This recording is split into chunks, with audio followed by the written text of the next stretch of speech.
السلام علیکم دوستان عزیز، امید که خوب و صحتمند باشین.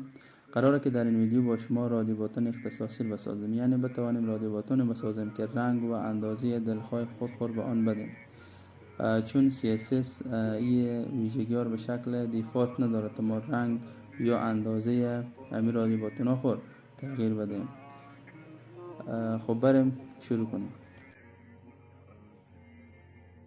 خب در اینجا ما قبلا یک فرم داشتم که حالا میخوایم یک بخش دیگه برای اضافه کنم که یوزر بتونه بین یس و نو یک انتخاب بکنه. و در چنین مواقع ما اکثرا از رادیو باتون استفاده میکنیم که دو حالت به یوزر میده که یکی از اونها میتونه انتخاب بکنه.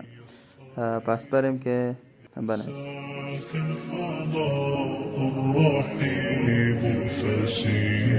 سبيل الدموع سبيل مريح تنهدى يا صاحي كي تستريح وبث الدعاء الخفي الصريح يسعك الفضاء الرحيم الفسيح فبالله كم تستطب القروح ويبرأ جروح الكثير الجريح وينشط ذاك خب بخش HTML ما تا اینجا تمام شد که یوزر میتونه بین یس و نو یک انتخاب بکنه، سلکت و ان سلکت میشه و بریم که CSS از هم کار کنیم.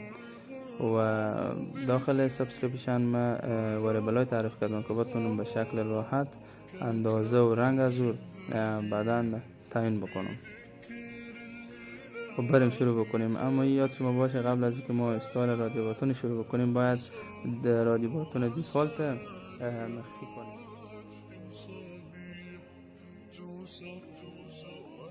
خب او که مخفی شد شروع به استایل باتون خود بکنیم. اما قبل از او کانتینر از زیر استایل میدیم. کانتینر همون لیبل باتون میشه و استایل میدیم. بعد از اون میریم به سمت باتون.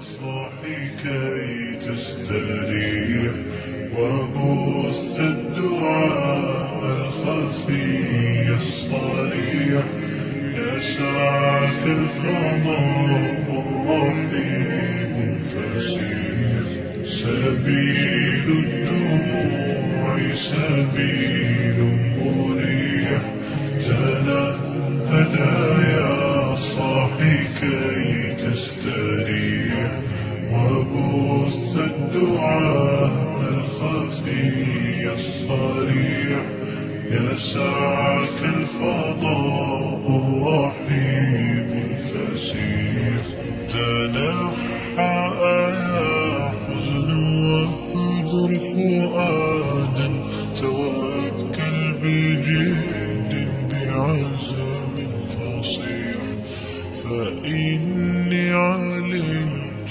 بأنك نجوى ولبس خبيث مضل. خب دیزاین باتون ما رادیو باتون ما تمام شد. حالا میریم که اینا سلکتیبل و ان سلکتیبل کنیم که هر وقت سلکت شد رنگ داشته باشه و در غیر صورت نه. إلى الله عدنا وبالله نزلنا ليطوى زمان بائس شفيع ليطوى زمان بائس شفيع سبيل الدموع سبيل. خب در این دیزاین ما تموم شد. بعد از شما میتونه که رنگ، اندازه و شکل از زیر تغییر بده. دیگه موفق و کامگار باشید.